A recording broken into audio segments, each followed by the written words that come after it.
વિદ્યાર્થીઓ, આપણે ધોરણ 10ની અંદર અંગ્રેજીને સેક્શન નંબર C ની અંદર ક્વેશ્ચન નંબર 32, 33 અને 34ની અંદર match the language through there function મતલબ જોડકા જોડવાના છે. લેંગ્વેજના જે જોડકા છે જોડકા જોડવાના છે લેંગ્વેજ ફંક્શનના. એ લેંગ્વેજ ફંક્શનના આપણે જે જોડકા જોડવાના છે એ જોડકામાં કયું કયું અલગ અલગ પ્રકારનું જે આવે એ આપણે શીખવાનું છે. 3 માર્ક્સના જોડકા પૂછાય છે. એ 3 માર્ક્સના જોડકાની અંદર અલગ અલગ પ્રકારના ફંક્શન આવે છે. એમાં પહેલું જે ફંક્શન છે એ આપણે જોવાનું છે સ્પેસિફાઈંગ ટાઈમ. સ્પેસિફાઈંગ ટાઈમનો મતલબ થાય છે ક્રિયાનો સમય દર્શાવો. જ્યાં ક્રિયાનો સમય દર્શાવવાનો હોય ત્યારે સમય દર્શાવવા માટે આ સ્પેસિફાઈંગ ટાઈમ આવે. મતલબ વાક્યની અંદર કોઈ સમય આવતો હોય, દાખલા તરીકે એટ 9 AM,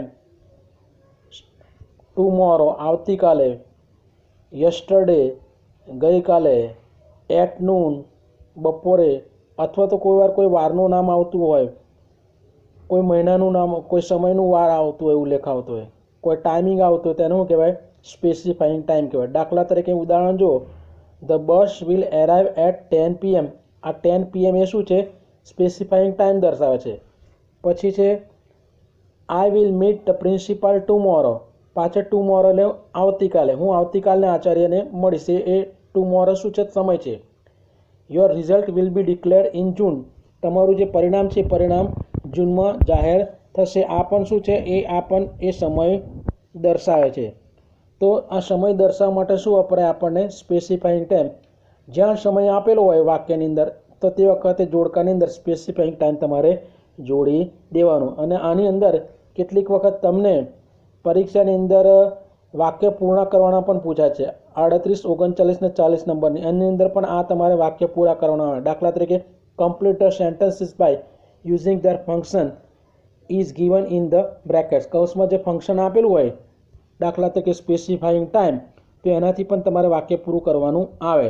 દાખલા તરીકે હું ઉદાહરણ બોલું છું, ધ બસ વિલ એરાઇવ, ખાલી જગ્યા, કૌંસમાં લખ્યું સ્પેસિફાઈંગ ટાઈમ, તો તમારે વાક્ય પૂરું કરવાનું હોય the bus will arrive at 10 PM અથવા the bus will arrive at 9 PM.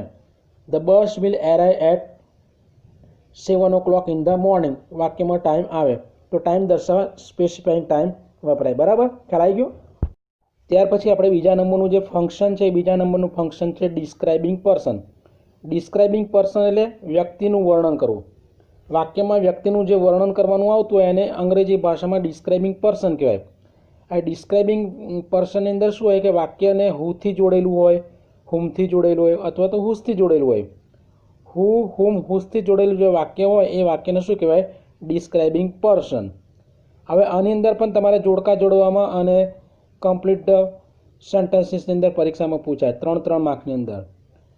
દાખલા તરીકે રાજ ઇઝ ખાલિયા, ડિસ્ક્રાઇબિંગ પર્સન લખ્યું હોય તો તમારે એનું વર્ણન કરવાનું કે Raj is the boy who won the race. The who won the race એ શું છે? એ વ્યક્તિનું વર્ણન છે કે રાજ એ છોકરો છે કે જે રેસ જીત્યો. મોદીજી ઇઝ ધ પર્સન, પછી ખાલી કહેવાય ડિસ્ક્રાઇબિંગ પર્સન. તો ડિસ્ક્રાઇબિંગ પર્સનમાં Modiji is the person whom we all respect. Modiji જે વ્યક્તિ છે જેને આપણે માન આપીએ છીએ. રિયા ખાલી જગ્યા describing person. Riya whose father is a doctor is my friend. Riya કે જેના પિતા ડૉક્ટર છે, મારા મિત્ર છે. તો વાક્યની અંદર કોનું વર્ણન છે? આપેલ વાક્યની અંદર રાજનું વર્ણન છે, મોદીજીનું વર્ણન છે અને રિયાનું વર્ણન છે. રિયા, રાજ અને મોદી આ ત્રણેયનું વર્ણન કરવા માટે શાનાથી જોડે છે વાક્ય? હુ, હુમ અને હુઝ.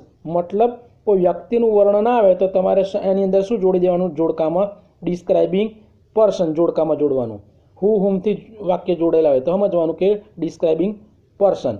અને વાક્ય પૂર્ણ કરવાનું હોય તો એ પાછા અધૂરા વાક્યને હુ, હુમ, હુઝથી જોડીને તમારે વાક્ય બનાવવાનું. તો આ બીજા નંબરનું જે છે એ આપણે ડિસ્ક્રાઇબિંગ પર્સનનું ખ્યાલ આવી ગયો તમને? બરાબર? ચાલો, ત્યાર પછી ત્રીજા નંબરનું જે લેંગ્વેજ ફંક્શન છે એ લેંગ્વેજ ફંક્શનનું નામ છે સ્પેસિફાઈંગ લોકેશન. લોકેશનનો મતલબ થાય છે જગ્યા, સ્થળ. કોઈપણ ક્રિયા હોય, કોઈપણ જે વસ્તુ હોય અથવા કોઈપણ જે વ્યક્તિ હોય એ વ્યક્તિનું સ્થાન દર્શાવવા માટે, સ્થળ દર્શાવવા માટે, જગ્યા દર્શાવવા માટે એ ઇંગ્લિશમાં એને સ્પેસિફાઈંગ લોકેશન કહેવાય. લોકેશન દર્શાવવા માટેના કેટલાક શબ્દ છે. ઇન એટલે અંદર, બિહાઇન્ડ એટલે પાછળ, નિયર એટલે નજીક, હિયર એટલે અહીંયા, ધેર એટલે ત્યાં. મતલબ કોઈ સ્થળ દર્શક શબ્દ આવે, કોઈ લોકેશન આવે, જગ્યા આવે તો એને અંગ્રેજી ભાષામાં શું કહેવાય? સ્પેસિફાઈંગ લોકેશન કહેવાય. આ પણ જોડકામાં પૂછે ને આને પણ વાક્ય પૂર્ણ કરવામાં કમ્પ્લીટર સેન્ટેન્સમાં આવે. દાખલા તરીકે ઉદાહરણ આપણે જોઈએ કે મિસ્ટર શાહ વર્ક્સ ખાલિયાસ, કૌંસમાં લખ્યું છે સ્પેસિફાઈંગ લોકેશન. લોકેશનનું વર્ણન કરવાનું છે તો લોકેશનનું વર્ણનમાં શું છે? મિસ્ટર શાહ વર્ક્સ, પછી હું in Sharda school.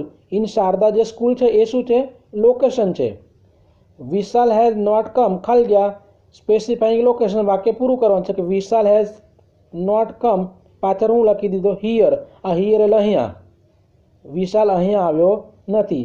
The boys are playing ખાલિયા, સ્પેસિફાઈંગ લોકેશન. તો the boys are playing on the ground. On the ground એ શું છે? લોકેશન છે. મતલબ વાક્યમાં કયા કયા શબ્દ લોકેશન દર્શાવે છે? ઇન શારદા સ્કૂલ, હિયર અને ત્રીજા નંબરના ઉદાહરણમાં ઓન ધ ગ્રાઉન્ડ. તો આ વાક્ય પૂર્ણ કરવાની અંદર પણ તમારે આ રીતે વાક્ય પાછળ શબ્દ પૂરા કરીને વાક્ય બનાવી શકાય લોકેશનમાં. અથવા તો સ્થળ કે સ્થાન દર્શાવતા શબ્દ વાક્યમાં આવે તો જોડકામાં હું દર્શાવવાનું? Specifying location. તો આ પ્રમાણે તમારે ત્રીજા નંબરનું જે છે તો તમારે આ રીતે પણ તમારે ખ્યાલ રાખવાનું, જેને સ્પેસિફાઈંગ લોકેશન કહેવાય. બરાબર. ત્યાર પછી ચોથા નંબરનું છે ડિસ્ક્રાઇબિંગ પ્લેસ. ડિસ્ક્રાઇબિંગ પ્લેસ મતલબ શું? કે કોઈ પણ સ્થળનું જ્યારે વર્ણન કરવું હોય તો વર્ણન કરવા માટે શું વપરાય? વાક્યમાં આટલા શબ્દો વપરાય. સ્થળનું વર્ણન કરવું હોય તો કોઈ સ્થળની વિશેષતા દર્શાવી હોય તો એને ડિસ્ક્રાઇબિંગ પ્લેસ કહેવાય. કોઈ જગ્યાનું વર્ણન કહેવાય. કોઈ શહેરનું વર્ણન, કોઈ જગ્યાનું વર્ણન, તાજમહેલનું વર્ણન, કોઈ રેલવે સ્ટેશનનું વર્ણન હોય, કોઈ બસ સ્ટેશનનું વર્ણન હોય, કોઈ હિલ સ્ટેશનનું વર્ણન હોય. એ વર્ણન દર્શાવવા માટે આટલા શબ્દો વપરાય. વેર એટલે ક્યાં, વિચ એટલે કે જે અથવા કયો, અને ધેટ. વેર, વિચ અને કે, આ ધેટ, આટલા શબ્દો વપરાય. વેર, વિચ અને ધેટ. આ ત્રણથી વાક્ય જોડેલું હોય તો લખવાનું એ ડિસ્ક્રાઇબિંગ પર્સન. દાખલા તરીકે જે સાપુતારા. સાપુતારા શું છે? પ્લેસ છે. ધ સ્કૂલ શું છે? પ્લેસ છે. Do you know the place? તો પ્લેસ એ પણ પ્લેસ છે. તો સાપુતારાનું પાછળ ડિસ્ક્રાઇબિંગ પ્લેસનું વર્ણન છે તો Saputara which is located in Gujarat is a famous hill station. તો which is located in Gujarat is a famous hill station. આ જે શબ્દ છે આખું વાક્ય એ ડિસ્ક્રાઇબિંગ પ્લેસ કહેવાય. ધ સ્કૂલ ખાલિયા, describing place. The school is a place where we get knowledge. Where we get knowledge એ વાક્ય પૂરું કર્યું છે એ વેરથી જોડેલું છે કે જ્યાં આપણે જ્ઞાન મેળવીએ છીએ. તે એ કોનું વર્ણન છે? ધ સ્કૂલનું વર્ણન છે, સ્કૂલ પ્લેસનું વર્ણન છે. Do you know the place ખાલિયા, describing place. Do you know the place where Gandhiji was born? તો વેર ગાંધીજી વોઝ બોર્ન એ શું છે? ડિસ્ક્રાઇબિંગ પ્લેસ છે. તો મતલબ આ ડિસ્ક્રાઇબિંગ પ્લેસની અંદર કયા કયા પ્લેસ વાક્યમાં? સાપુતારા, ધ સ્કૂલ અને આ વાક્યમાં ગાંધીજી જે જન્મ્યા હતા એ સ્થળ. આ ત્રણેયને વર્ણન કરવા માટે શાનાથી જોડ્યા? વિચ, વેર અને ધેટથી જોડ્યા. મતલબ સ્થળનું વર્ણન આવતું હોય, કોઈ સ્થળ આવતું હોય, કોઈ સ્થળનું વર્ણન આવતું હોય તો તમારે જોડકું શાનાથી જોડી દેવાનું? Describing place. સ્થળ તો શબ્દ ખબર પડે ને એ સ્થળ કોને કહેવાય? સ્થળ એટલે જગ્યા. એ જગ્યા દર્શનનું વર્ણન માટે શું આવે? Describing place. તો આપણે આ ડિસ્ક્રાઇબિંગ પ્લેસ શીખી. ત્યાર પછી આપણે આગળ જોઈશું લેંગ્વેજ ફંક્શનની અંદર. આગલા લેંગ્વેજ ફંક્શનની અંદર આવશે ડિસ્ક્રાઇબિંગ થિંગ. ડિસ્ક્રાઇબિંગ થિંગ્સ એટલે કોઈ વસ્તુનું વર્ણન. જ્યારે કોઈ પણ વસ્તુનું વર્ણન કરવું હોય તો વસ્તુનું વર્ણન કરવા માટે એને અંગ્રેજી ભાષામાં ડિસ્ક્રાઇબિંગ થિંગ કહેવાય. દાખલા તરીકે કોઈ ઘર હોય, કોઈ વસ્તુ, ટેબલ હોય, ચોપડી હોય, ઘર હોય, તો જે વસ્તુનું વર્ણન કરો તો એને શું કહેવાય? ડિસ્ક્રાઇબિંગ થિંગ કહેવાય. આ ડિસ્ક્રાઇબિંગ થિંગ એ શાનાથી જોડેલા વાક્ય હોય? વિચ અથવા તો ધેટથી જોડેલા જે વાક્ય હોય એને ડિસ્ક્રાઇબિંગ થિંગ કહેવાય. ઉદાહરણ તરીકે જો ધ બેગ ખાલિયા, ડિસ્ક્રાઇબિંગ થિંગ. આ વાક્યને પૂરું કરવાનું છે. The bag which you found belongs to વિધિ. બેગ કે થેલો કે જે તમને મળ્યું છે એ કોની માલિકીનું? વિધિનું. તો which you found belongs to Vidhi એ શું છે? Describing thing. કોનું વર્ણન છે? બેગનું વર્ણન છે. ધ બુક ખાલિયા, describing thing. The book that you are reading is written by Sardar Patel. પુસ્તક કે જે તમે વાંચો છો એ સરદાર પટેલ દ્વારા લખવામાં આવેલું છે. તો વાક્યમાં કોનું વર્ણન છે? ધ બુકનું વર્ણન છે. ધ હાઉસ ખાલિયા, ધ હાઉસ ખાલિયા, ડિસ્ક્રાઇબિંગ થિંગ. તો the house which you bought is very beautiful. ઘર કે જે તમે ખરીદ્યું તે ખૂબ જ સુંદર છે. તો વાક્યમાં શાનાથી જોડ્યા શબ્દ? વિચથી, ધેટથી જોડ્યા વાક્યમાં. હવે વિચ ધેટ અને એની આગળ કયા કયા શબ્દ છે? ધ બેગ, ધ બુક અને ધ હાઉસ. આ ત્રણેય વસ્તુ જે આપેલા છે એ ત્રણેય વસ્તુનું શું છે? વર્ણન છે, મતલબ એને ડિસ્ક્રાઇબિંગ થિંગ કહેવાય. તો આ ડિસ્ક્રાઇબિંગ થિંગની અંદર પણ તમારે કોઈ વસ્તુનું વર્ણન આવે તો જોડકામાં ડિસ્ક્રાઇબિંગ થિંગ એવું લખવાનું, અથવા વાક્ય પૂરું કરવાનું હોય તો તમારે વિચ કે ધેટથી વાક્યને જોડીને આખું વાક્ય બનાવવાનું. તો આને ડિસ્ક્રાઇબિંગ થિંગ તરીકે ઓળખવામાં આવે છે.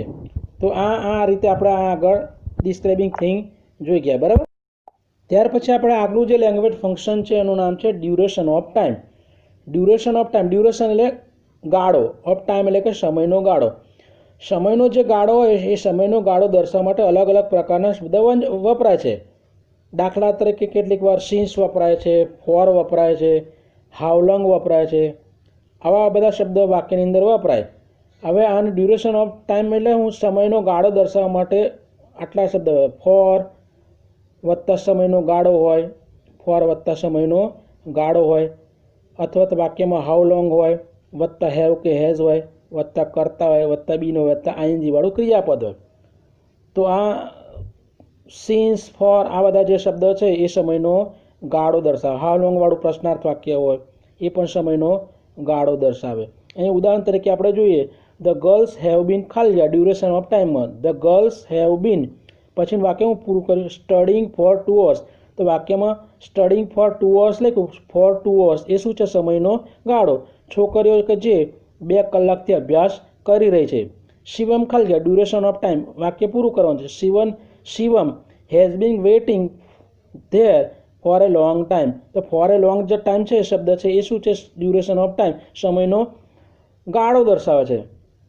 હાઉ લોંગ ખાલી જગ્યા duration of time. How long has Gohil sir been teaching English in Sharda school. આ વાક્યમાં જે પ્રશ્નાર્થ વાક્ય પૂછ્યું હાઉ લોંગ વાળું, એમાં શું છે? હાઉ લોંગ, પછી હેઝ છે, પછી કરતા ગોહિલ છે, ગોહિલ સર, પછી શું મૂક્યું? બીન મૂક્યું છે, પછી આઈએનજી વાળું ટીચિંગ, અને પછી અન્ય શબ્દ English in school, Sharda school એ વધારાના શબ્દ છે.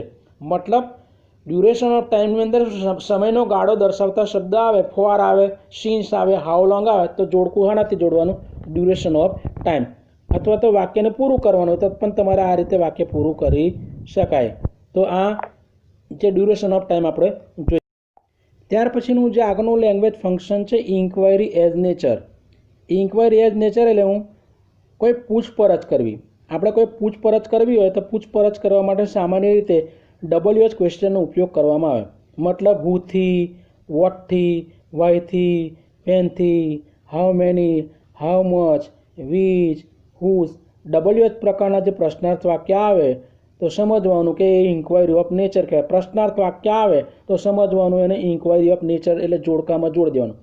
કોઈપણ પ્રકારનું પ્રશ્નાર્થ વાક્ય આવે એટલે એને શા જોડવાનું? ઇન્ક્વાયરી ઓફ નેચર તરીકે જોડવાનું. મતલબ કોઈપણ પ્રકારનું પ્રશ્નાર્થ વાક્ય બનાવો એને શું કહેવાય? Inquiry of nature. કોઈ પૂછપરછ કરવા માટે પ્રશ્ન પૂછવો પડે. તો અહીં ઉદાહરણ છે વાય ખાલી જગ્યા ઇન્ક્વાયરી ઓફ નેચર. આ વાક્ય પૂરું કરવાનું હોય તો why did you call me yesterday, તમે મને શા માટે ગઈકાલે બોલાવ્યો? પ્રશ્નાર્થ વાક્ય છે. વેન ખાલી જગ્યા inquiry of nature, when will you go to school, તમે નિશાળે ક્યારે જશો? આ ઇન્ક્વાયરી ઓફ નેચર છે, તમે શાળાએ ક્યારે જશો? પૂછપરછ કરી છે. હાઉ મેની ખાલી જગ્યા ઇન્ક્વાયરી એઝ નેચર, તો how many pens do you have, તમારી પાસે કેટલી પેનો છે? આ પૂછપરછ કરી. મતલબ વાયથી, વેનથી અને હાઉ મેનીથી પ્રશ્નાર્થ વાક્ય બનાવેલા છે. માહિતી પૂછી છે. માહિતી શું પૂછી? તો એકની અંદર કારણ જાણવા માટે પ્રશ્ન પૂછ્યો વાયથી, બીજામાં સમય જાણવા માટે વેનથી પ્રશ્ન પૂછ્યો, ત્રીજામાં સંખ્યા જાણવા માટે હાઉ મેનીથી પ્રશ્ન પૂછ્યો.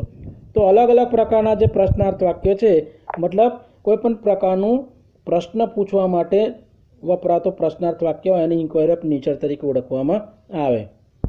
આગળનું વિદ્યાર્થીઓ આપણે લેંગ્વેજ ફંક્શન જોયું છે એનું નામ છે point of time. Point of time એટલે હું ચોક્કસ સમયનો જે ગાળો દર્શાવું તો ચોક્કસ સમયનો ગાળો દર્શાવવા માટે સિન્સ વપરાય.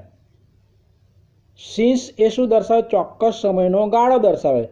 જ્યારે ફોર એ સમયનો જથ્થો દર્શાવે.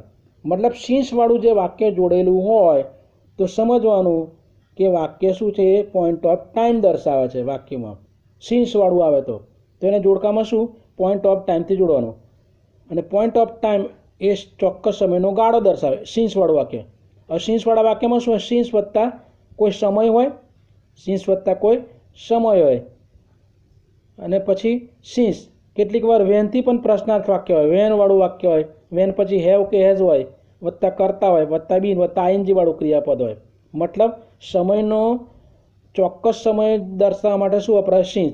તેને પોઈન્ટ ઓફ ટાઈમ કહેવાય. ઉદાહરણ તરીકે વિજય ખાલી જગ્યા પોઈન્ટ ઓફ ટાઈમ વાક્ય પૂરું કરવાનું હોય તો Vijay has been living in Gujarat since 2014. તો વિજય ગુજરાતમાં 2014થી રહે છે. વાક્યમાં સિન્સ 2014 એ શું છે? પોઈન્ટ ઓફ ટાઈમ છે. દે ખાલી જગ્યા પોઈન્ટ ઓફ ટાઈમ વાક્ય પૂરું કરવાનું છે. They have been batting since morning. તો તેઓ સવારના અહીં બેટિંગ કરી રહ્યા છે. તો સિન્સ મોર્નિંગ શબ્દ શું છે? પોઈન્ટ ઓફ ટાઈમ છે. પછી સિન્સ વેન. સિન્સ વેન ક્યારથી? તો અહીં પ્રશ્ન પૂછ્યો છે. તો સિન્સ વેનમાં ચોક્કસ જે સમયનો ગાળો આવે એ સમયનો આવે ત્યારે શું કહેવાય? પોઈન્ટ ઓફ ટાઈમ તરીકે ઓળખવામાં આવે છે. બરાબર. તો આ પોઈન્ટ ઓફ જે આપણે ટાઈમ છે એ પોઈન્ટ ઓફ ટાઈમ જોઈ ગયા.